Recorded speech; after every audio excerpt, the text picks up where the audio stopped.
High একটা phrase and একটা ক্লসের মধ্যে ডিফারেন্স কি? একটা ফ্রেজ হচ্ছে গ্রুপ অফ ওয়ার্ডস, আমরা কয়েকটা ওয়ার্ডসকে একসাথে করে লিখি অ্যান্ড এটা কোনো সাবজেক্ট থাকে না, কোনো ভার্ব থাকে না, অ্যান্ড এটা কোনো কমপ্লিট সেন্টেন্সও না। For example, in the morning সকালে, আফটার দ্য রেইন বৃষ্টির পর, অ্যাট দ্য বাস স্টপ যেখানে বাস থামে, রিডিং আ বুক একটি বই পড়া।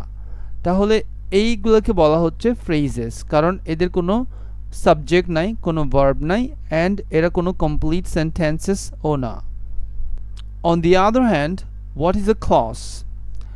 Clause same a group of words যেখানে একটা সাবজেক্ট থাকে, একটা ভার্ব থাকে।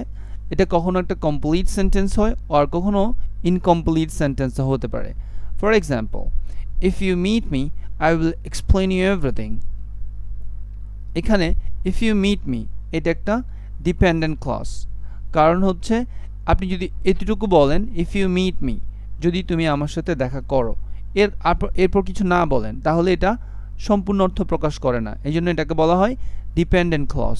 কিন্তু খেয়াল রাখবেন, এখানে একটা সাবজেক্ট আছে ইউ, একটা ভার্ব আছে মিট, তারপরেও এটা একটা ডিপেন্ডেন্ট ক্লজ, কারণ এটা সম্পূর্ণ অর্থ প্রকাশ করে না আরেকটা ক্লজের সাথে না বসলে বা আরেকটা সেন্টেন্সের সাথে না বসলে।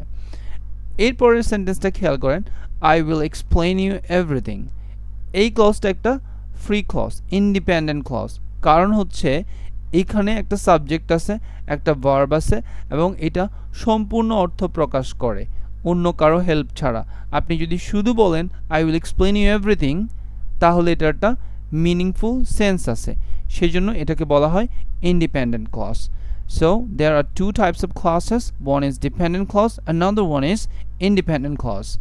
Hope you understand the difference between a phrase and a clause. Thank you very much for watching. Happy learning.